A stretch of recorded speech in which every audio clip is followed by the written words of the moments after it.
తెలుగు సంబరాల తీయదనం అలనాటి రుచుల సరికొత్త రూపం పరంపర స్వీట్స్. వారిద్దరు స్నేహితులు కలిసే చదువుకున్నారు. సాఫ్ట్వేర్ ఇంజనీర్లుగా స్థిరపడ్డారు. ఒకే అపార్ట్మెంట్ లో వేర్వేరు ఫ్లాట్లలో కుటుంబ సభ్యులతో నివసిస్తూ నిత్యం కలిసిమెలిసి తిరిగేవారు. ఎక్కడికి వెళ్లినా కలిసే వెళ్లేవారు. వారి స్నేహాన్ని చూసి విధికే కన్ను కుట్టిందేమో జంటగా మృత్యు బలి తీసుకుంది. దుండిగల్ పోలీస్ స్టేషన్ పరిధిలో జరిగిన రోడ్డు ప్రమాదంలో ఇద్దరు స్నేహితులు దుర్మరణం చెందారు.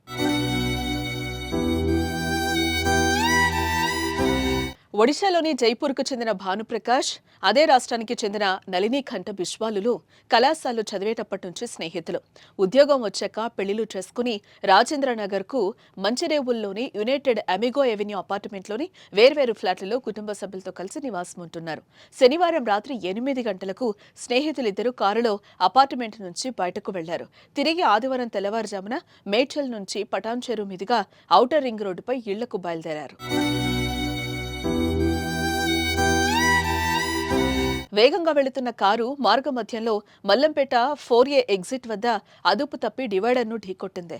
పల్టీలు కొట్టి విద్యుత్ స్తంభానికి తగిలి పక్కన రోడ్డుపై పడింది. ఈ ఘటనలో ఇద్దరు అక్కడికక్కడే చనిపోయారు.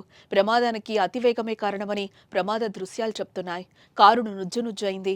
కారులో చిక్కుకున్న మృతదేహాలను బయటకు తీసేందుకు పోలీసులు గంటసేపు శ్రమించాల్సిన పరిస్థితి. ఇక భానుప్రకాష్ బిస్వాల్ మరణంతో వారి కుటుంబాలు తీవ్ర శోకంలో మునిగిపోయాయి. వారంతా కన్నీరు మున్నీరవుతున్నారు. ఎంతో స్నేహంగా ఉండే వారిద్దరూ తిరిగి రాని లోకాలకు చేరుకోవడం తోటి స్నేహితులను కూడా కన్నీరు పెట్టిస్తోంది. అతివేగం, నిర్లక్ష్యం, నిద్రమత్తు, మద్యం మత్తు కారణంగానే రోడ్డు ప్రమాదాలు అధికంగా జరుగుతున్నాయి. ఎక్కువగా జాతీయ రహదారులు, ఓఆర్ఆర్ సహా చాలా రోడ్లు రక్తం మూడుతున్నాయి. రోడ్లు విశాలంగా ఉండటం, ట్రాఫిక్ సమస్య అసలే లేకపోవడంతో ఓవర్ స్పీడ్తో దూసుకుపోయి ప్రమాదాల బారిన పడడం ఆందోళనకు గురిచేస్తోంది. వాహనాలతో రోడ్డుపైకొచ్చేవారు అతివేగం కంటే విలువైన ప్రాణం ముఖ్యమని ఆలోచించాలి.